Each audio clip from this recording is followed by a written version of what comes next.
За пунсалмаа гишүүн бол маш чухал хуулийн төслийг ингээд санаачилсан байгаа, дэмжиж байгаа. Гэхдээ энэ барилга хот байлгалтын яамныхан, барилгын хөгжлийн төвийнхэн, сангийн яамныхан энэ сая асуудал дээр онцгой анхаарч ажиллаад ер нь зарим одоо хугацаа хэдэрсэн төсөв нэмэгдүүлж байгаа компаниуд дээр одоо ямар арга хэмжээ авах тал дээр ер нь одоо хар дансанд оруулах юм ямар бодлого барьж байгаа.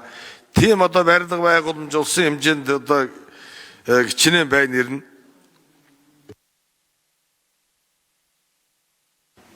За, хууль санаачлагч Бадамдуржийн Хосолмаа хариул. Сангийн яамнаас. За, сангийн яам.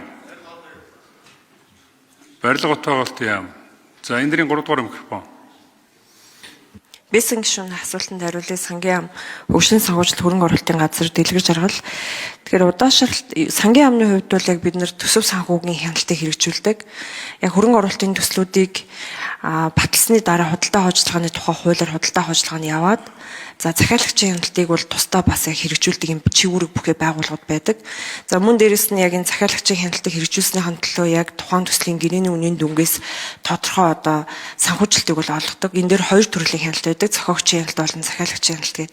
Тэгэхээр яг энэ төслүүд удаашрж байгаа бэлтгэл ажил хангах тухайгаа за магадлалаар нэмэгдэж байгаа асуудлууд бол сүүлийн жилүүдэд нэлээд нэмэгдэж явж байгаа. Тэгэхээр энэ дээр бол сангийн яамны зүгээс төсвийн хөрөнгө оруулалтын удирдлагын анхдагч хуулийн төслийг боловсруулад одоо 6 сарын ихээр өргөн барихаар бэлтгэж байна. Тэгээ энэ дээр бол яг энэ хяналтуудыг бүхий л асуудлыг ил тод нээлттэй байх за хяналтуудыг яг хариуцлагатай хэрэгжүүлэх за дээрэс нь одоо яг энэ удаашралтай барилгууд дээр үүссэн асуудал